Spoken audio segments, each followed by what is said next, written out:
I am privileged to announce our next speaker. This is a VIP stage. We wanted to bring the best of the best. This lady has been inspiring me for the past year now. May get a little emotional, but she is a great example of somebody, a woman who has overcome trial after trial and challenge after challenge in her life. She literally was a refugee, and now she's a Renaissance woman. She became a successful dentist, and now she decided that she wants to live her passion, she wants to inspire the world, and she wants to teach women like you how to grow and how to overcome the obstacles in your life so that you can be successful. Emily has been on major stages. She mentors with Sharon Lecter, a good friend of Emily's, and I've been privileged to hear her speak several times, and every time I walk away inspired and uplifted. So get out your notebooks, get out your pens, be ready to take notes, and everybody, I want you on your feet for Dr. Emily Letran. Let's give her a big round of applause. Come on, everybody! Woo! Emily Letran! Thank you. A Renaissance woman. How's everybody? Good. Great. Thank you. It's so great to see all of you here. And anybody who's walking around should come over here and listen to me. So my name is Dr. Emily Letran. I'm a dentist and high performance coach. So first I want to say thank you to Michelle Patterson for putting on this great conference. Everybody please give her a round of applause. And I want to say thank you to the Speaker Coalition for sponsoring this stage. And I want to say thank you to my mentor, Sharon Lecter, who just walked in the back. Hi, Mom. And I want to say thank you to all of you who have taken the time to come here. We are unofficial, we're not on the schedule, but you're all here. That makes that very special. So I want to start with a gift. You want to take out your cell phone and you want to text the word FAST, F-A-S-T. Text it to 21777. You're going to get an ebook that shares my story and the business strategies that I use to build my business for the past 24 years. And if I see Doug walk in here, I'm going to have him wave. And Doug is the person who helped me with this text. So text to the number 2177 and text the word FAST.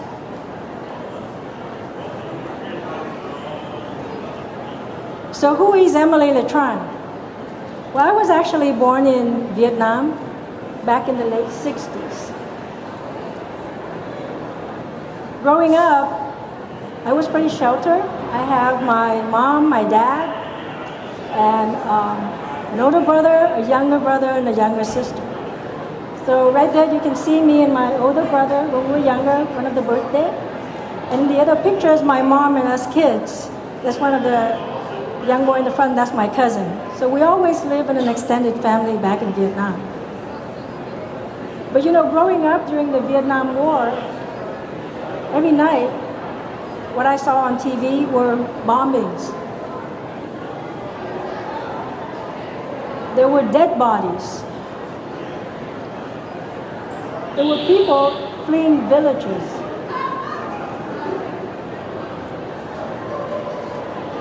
So in 1975, the communists took over Vietnam. That's when the Vietnam War ended. And life became standing in long lines. You stand in line to buy whatever food that the government allow you to buy. You read whatever books that the government allow you to read.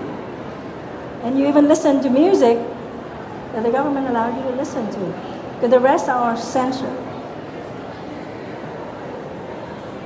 So when I was 8, I lost my mother due to cancer.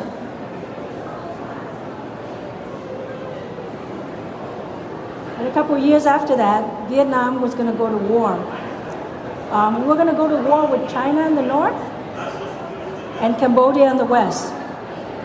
And there were a wave of Vietnamese who left the country. We left because we didn't want to be involved in the war. So my aunt decided to leave the country with my older brother, her 2 kids, and a couple of cousins. Now, I'm a girl. I wasn't going to be drafted. to go to the war because they were drafting all the young men. But my dad told me, you know, you're the oldest girl in the family. You need to go help your aunt. So I left. I left my dad and my younger brother and sister, and I never saw him again. How many of you here have been on a cruise? Right. We have something in common. My first cruise was on a fishing boat. It was about 50 feet in length with 60 people crammed together like sardines. We were on the boat for 7 days. First 2 days, we had some food to eat. And the last 5 days were just sips of water. Anyone here who's been to an exotic island? Yes? So this is my exotic destination. It was a refugee camp where I lived in makeshift shelter with limited food, water, and electricity. So when I came to this country, my luggage were hope and faith. And I overcome a lot of challenges. First, there were the language. I didn't really speak English. So the main blue book right there, that's my main book. It's an English-Vietnamese dictionary that I look at every night, translated almost every word from English to Vietnamese. And then the yellow book there is the kind of the pocket size that I have in my backpack. So I could use it during the school day. I used to deliver newspaper. Back in the day when we read newspaper, at 5 a.m. in the morning, they're going to drop down that big stack of newspaper. We would fold it up, rubber band it, put it in a bag, and ride our bike to deliver the paper. Did that for several years, rain or shine. We used to live in a 2-bedroom apartment. It was my aunt and several cousins. So I used to sleep on the floor for several years because there were 10 of us in the apartment and we wouldn't all fit in the 2 bedrooms. This is really interesting. That actually was the apartment. I went and I looked it up. I remember the address. It looked exactly like that with the exception of a gate that it has right now. And when I went to dental school, I was given a car. This is a Nissan Sentra 1984. I remember it was one day when I went to volunteer from UCLA to downtown LA. And on my way back, my car died. So I only had enough money to have the car towed from where it was broken to a shop close to my home, to my apartment. I took the car there knowing very well that I didn't have any money to get it out. Because my grant check and scholarship check, they weren't going to come in until another 2 weeks. So I walked around borrowing money from friends, and I finally got my car out. So I was very driven in school. I finished undergrad in 3 years. I finished magna cum laude and Phi Beta Kappa. I remember when UCR called me and said, "Congratulations, you finished with a Phi Beta Kappa." And I asked them, "What is it? And how much is it going to cost me?" Because I didn't know what it was. And then when I went to dental school at UCLA, I finished it in 4 years together with a master. So I was very, very driven. So when I finished dental school, I bought my first dental practice. Then I bought my second dental practice. And I bought the third dental practice. Was on top of the game. I have the privilege of, setting up my own schedule. I would wake up in the morning, take my kids to school, and then around 2 o'clock, I would take off from work to go pick up my kids. When they were younger, I took them to the babysitter. When they were older, I took them to work. And then I would work for 2 more hours and then go home. So one day, my son, he was in 2nd grade, and he came and told me, "Mom, next Tuesday, I have a recital at 11:30 a.m. Can you come?" So I was thinking, who has a performance at 11:30 in the morning? Now I have to go and reschedule my patients.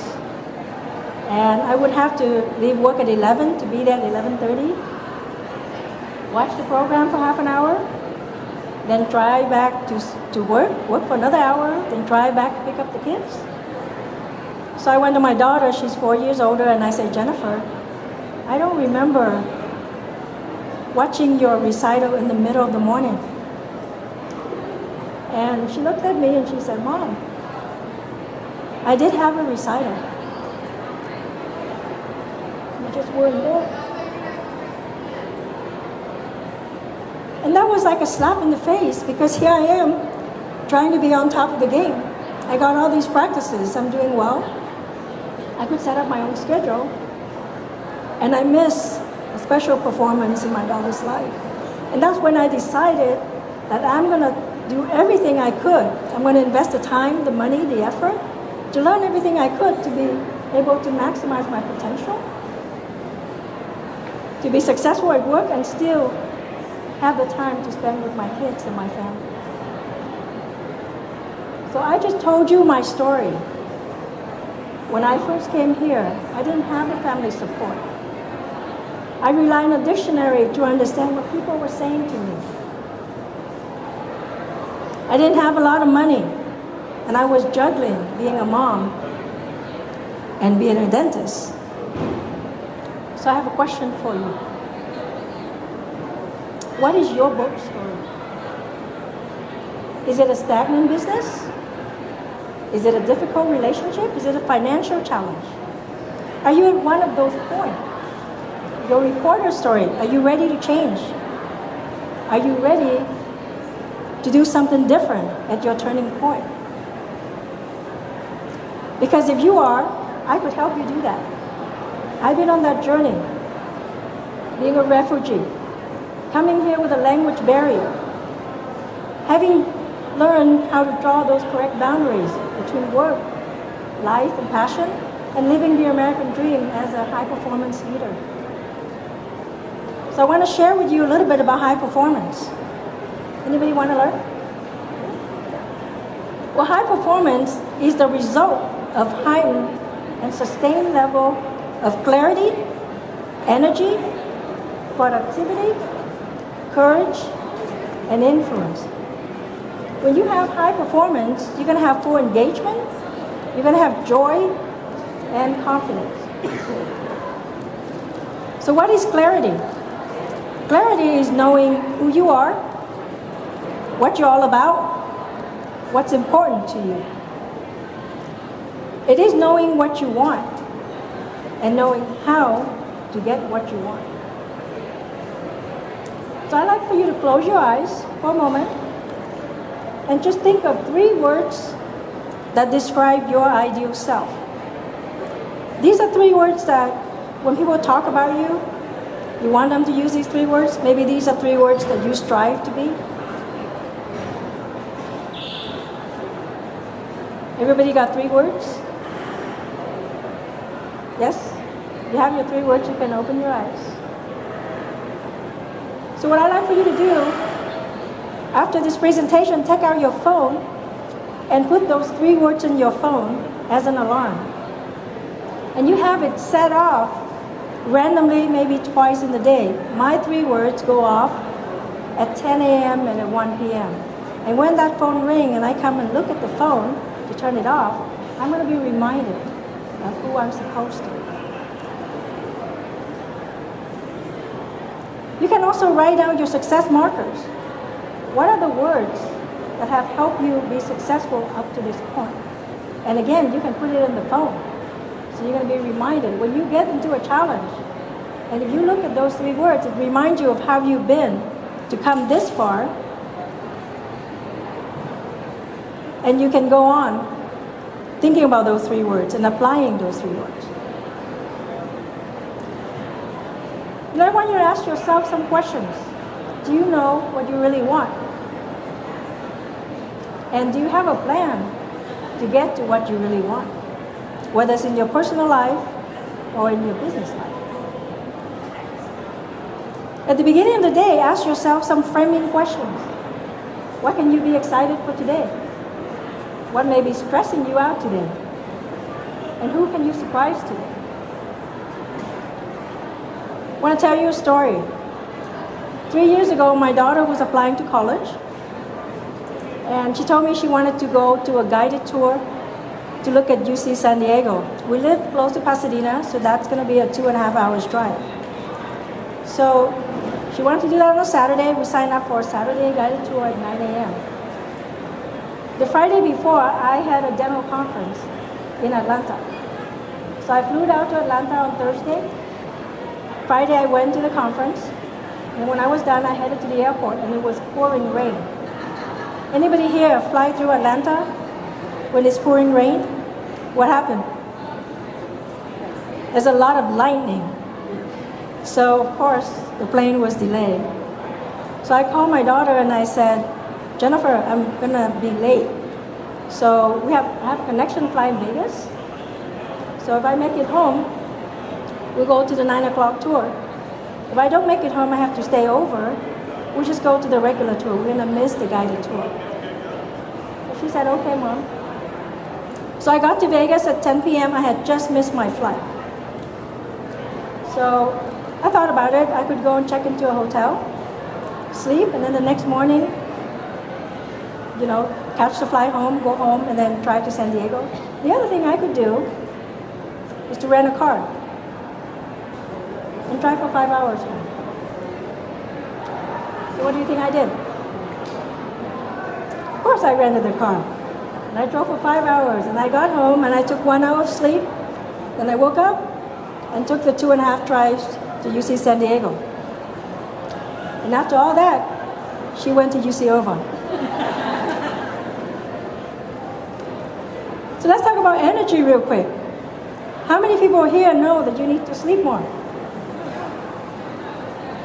And how many people here know that we need to drink more water?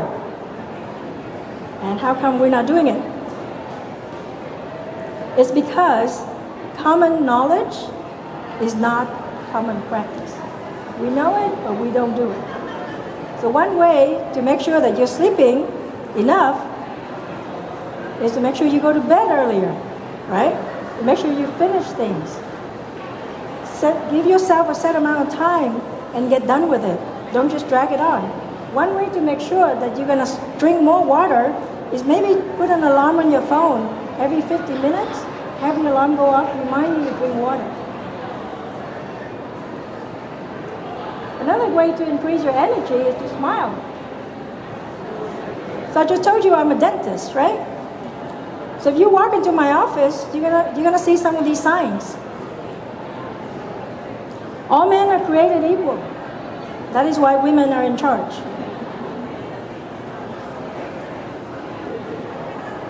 This is the complaint sign.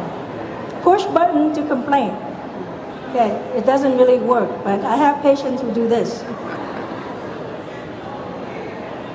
This is a sign that we have in the back, where we have a lot of younger kids that have braces. It says, notice teenagers, if you are tired of being hassled by unreasonable parents, now is the time for action. Leave home, pay your own way while you still know everything. And actually I saw this on a bus in the UK. It said, eating doesn't kill you, sofas do. So we won't blame it on our food. So let's talk about productivity. Productivity has a lot to do with the power of intention. Stephen Covey says, the main thing is to keep the main thing the main thing. How many of us keep the main thing? Or we get sidetracked. If you get sidetracked, you need a mentor to pull you back and get focused, because my mentor, Sharon Lecter, does it to me all the time, over the phone. Productivity, for me, is leveraging time. It is not about writing a checklist, check it off, and then you say you're productive. So this is a little hard to see, but these are different things that I do for my coaching business. So there's a website, there's sending out email, there's YouTube, radio show, being a speaker, do Meetup, do Facebook Live, go to CEO Space, post on LinkedIn, etc., etc. So what you want to do is you want to use the same content that maybe you're creating, and you want to choose the activity that will give you the most leverage. How many people here go on the web and then half an hour later you don't remember why you're on the web? She's laughing. So what you want to do is when you go online, you do intentional study. If you say you're going to go look up something, give yourself half an hour and that is it. That's a half hour to look it up. Don't have a web browser laptop. You also want to block time for longer projects. And use your calendar. How many people here have a calendar? And remember, if it's not on the calendar, it's not important. And it doesn't get done. There are certain things that will threaten how you think with quality. If you're tired, remember we said we need to sleep more? If you're listening to other people, maybe they are not qualified to be teaching you, you're listening to them. You listen to unqualified opinions. You have agendas that are conflicting, right? You make too many promises. Maybe it's fear. Maybe it's your ego, trying to do it all. So when you go back home, what I like for you to do is write down your activities, what you do in your business, and check off the one that are actually producing revenue. Because sometimes we do 20 things and only 5 of them are actually revenue producing activities. Okay? Who's going to try that exercise? Okay? Go back and write it down. You can go one step further. You can write down everything that you do at work and write down and choose which one that you absolutely have to do. That it takes only you. When I did this several years ago as a dentist, I wrote up a whole list and I don't have to do any of them. Everything that can be done in the dental office, I can delegate. I have associate dentists who work with me. I have specialists who work with me. So I don't have to do everything. So it's the same thing applied to your business. Make sure you train your team. Sometimes you're the owner, but you may not be the best team leader. And make sure you inspect what you expect. Once you train people, you give them your expectations and make sure you inspect and make sure things are done the way you want them to be done.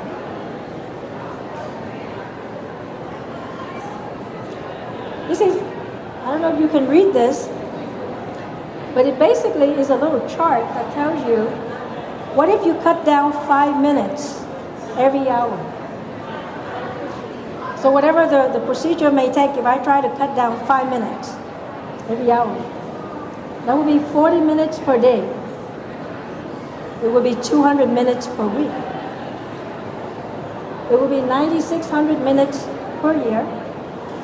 That is equivalent to 160 hours per year, which is 4 weeks, which is 1 whole month. So what can you do with 1 extra month if you shave off 5 minutes every hour? I shared this at one of my events, and people said, so do you not numb patients when you just say 5 minutes? And I said, no, this is 20, yeah. So think about that. Whatever you do routinely, time yourself and see if you can shave off 5 minutes from that particular task. One of my favorite pictures, learning to say no. Lucy said, not everyone likes me, but not everyone matters. So don't try to please everyone. Your job is to live your life, not to take care of other people's train wrecks.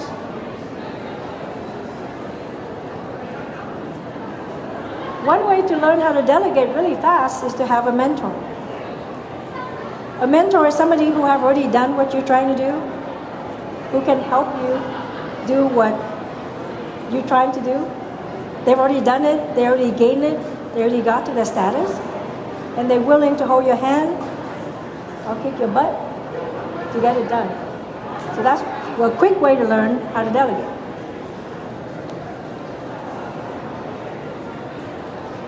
Do you remember we talked about clarity, about knowing who you are and what you want? Once you know who you are and what you want, it's very easy to decide what activities you're going to do, because you're only going to do the activities that support your goal.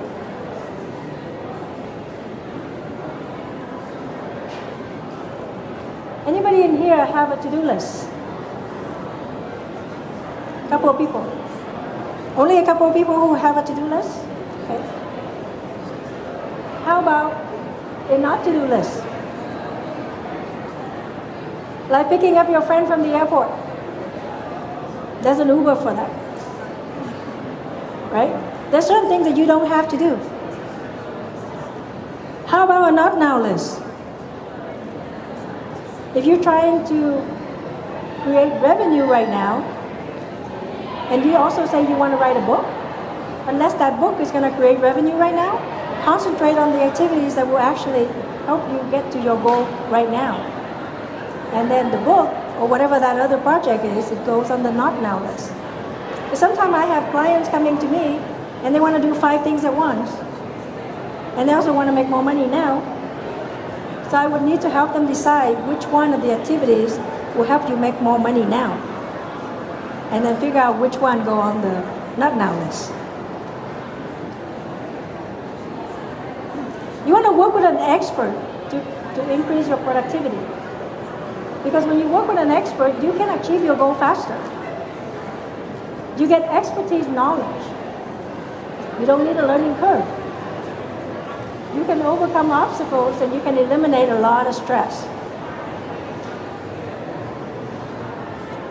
Let's talk about influence. Influence to me is being a role model. Some people think that means you have to have a status, you have to have a position.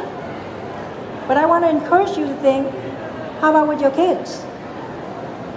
How about with your family members? Just people around you every day. One way to create influence is to write a book. So anybody who wants to write a book, you can go and talk to my mentor, Sharon Lecter. She's in the room. She's a New York Times bestseller. She can teach you how to write a book. I wrote a couple of books. The first book I wrote was called From Refugee to Renaissance Woman. It tells my story, how I came here to this country, the difficulties that I go through, and what I've become today. I actually have a copy of that book right here. Does anybody want this book? Nobody wants a book? Well, if you want it, you have to come get it. That's it. The rest of you have to buy it. Well, my second book, it's called Commit to Embracing Your Life, Your Big Life. And this is a book where I share my particular business strategies. You know, the specifics of what I've done to grow my business for the past 24 years as a dentist, and what I coach my clients. So this book, I'm very proud of this book because the foreword was written by Sharon Lecter, my mentor. Have a copy of that book here. Does anybody want to have it?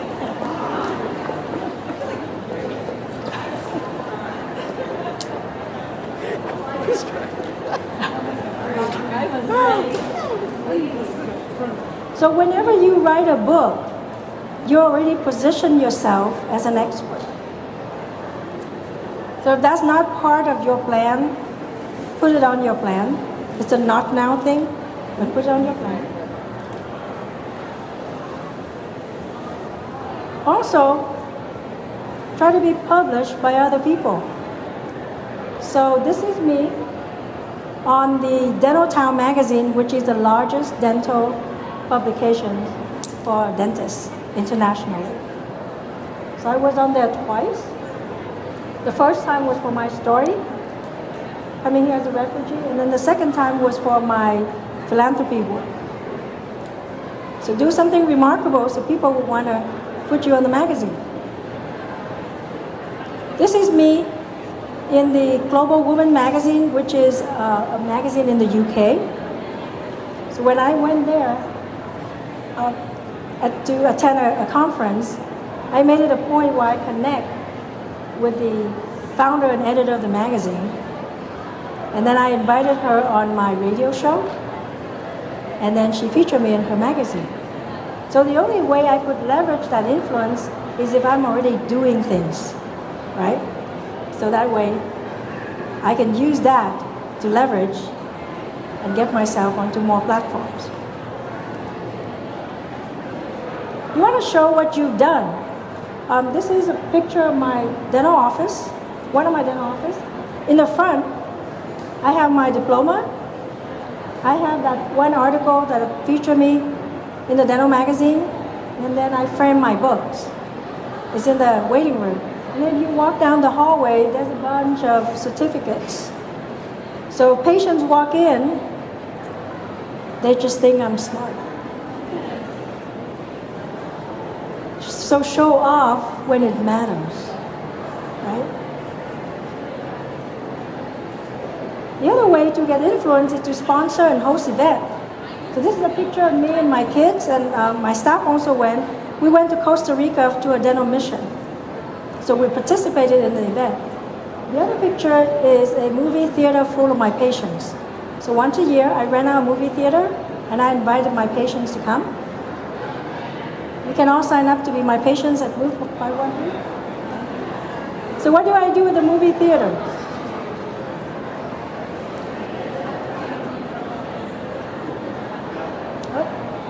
Maybe you go back. Maybe I have another slide I showed you. Also influenced by association. Was anybody in Sharon's lecture earlier? She talked about the power of association. Yes. So this is me with Michael Gerber, the author of The E-Myth. And on the far right-hand side there is Dean Nohi Park. He's the dean of UCLA Dental School.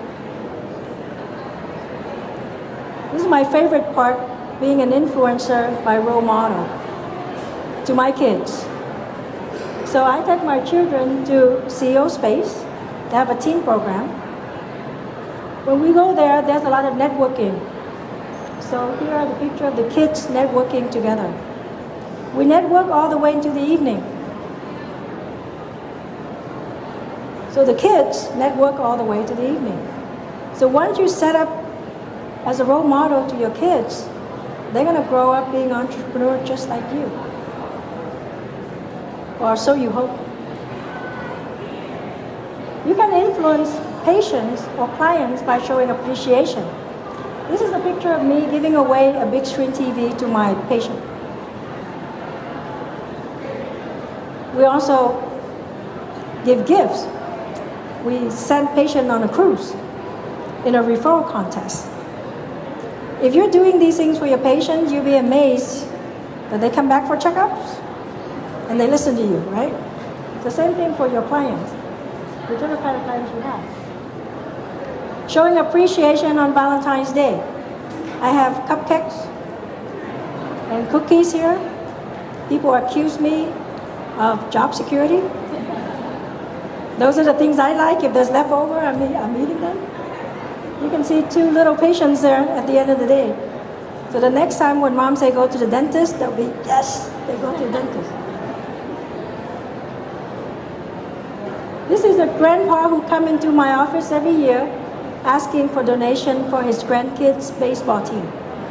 So what I do, I always give a donation. Then he would come back at the end of the season and bring a plaque, of the team.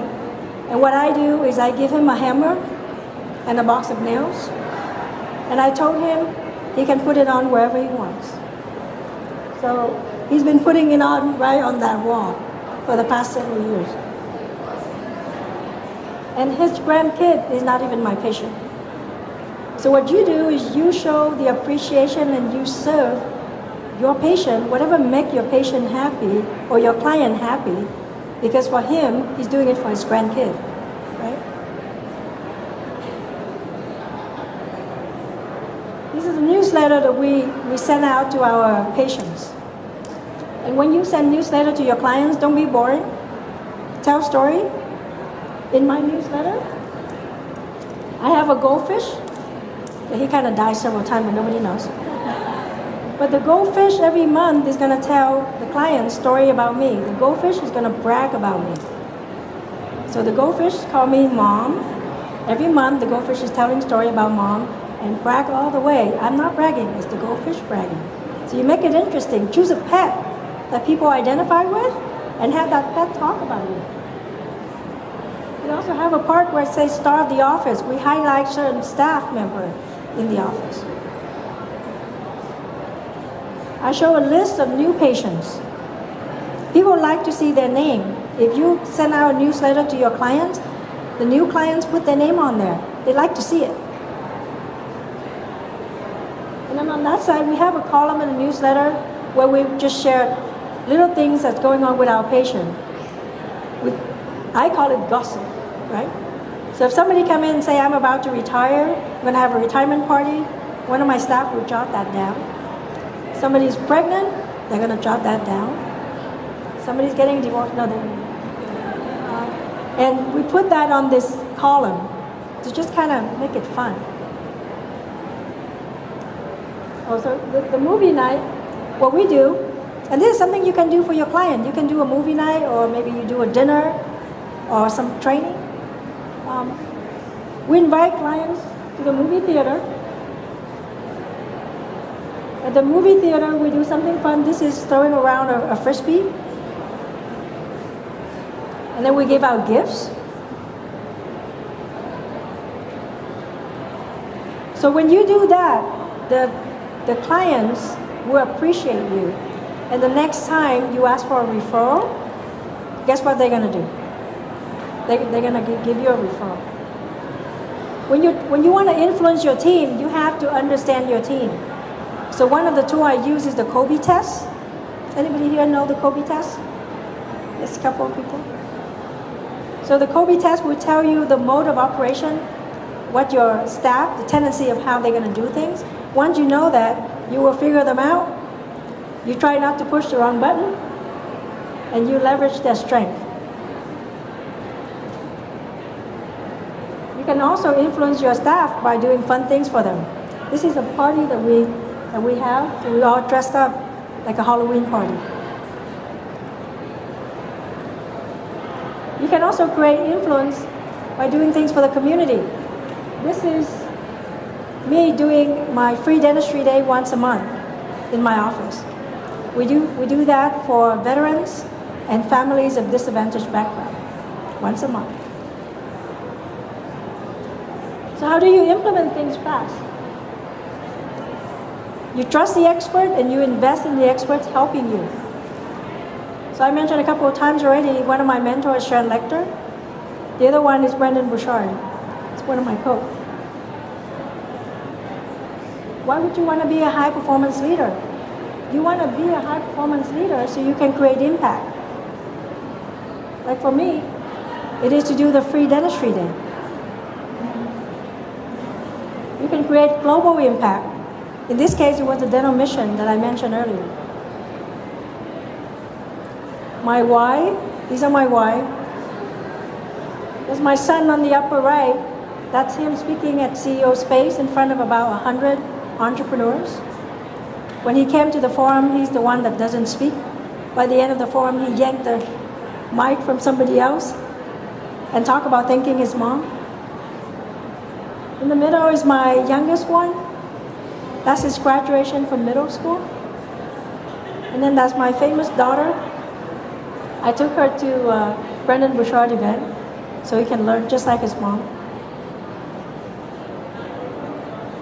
So have you learned something of value in the past, I don't know, is it 60 minutes? About?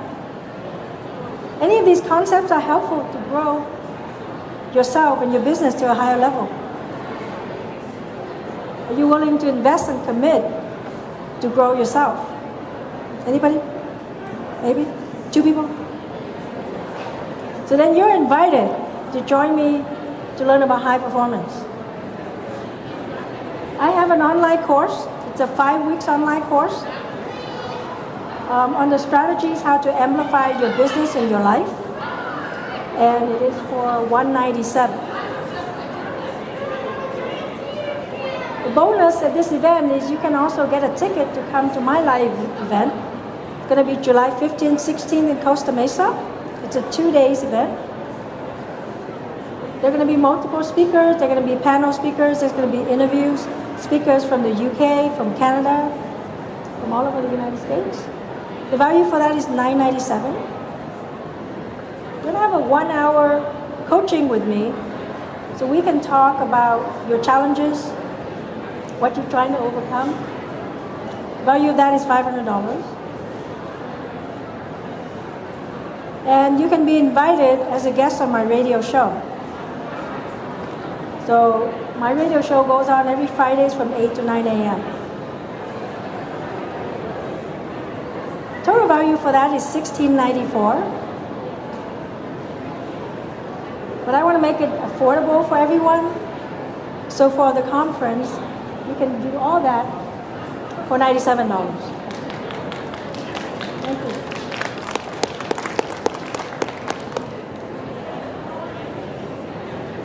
So I want to join you. I want you to join me to take the course, to come to my event, and to be a guest on my radio show. And I'm actually sharing the booth at booth 513. You can come by and talk to me, sign up to be on my radio show. I'm going to be in the back table right there if you'd like to sign up right now. So who's ready to take your life and business to the next level?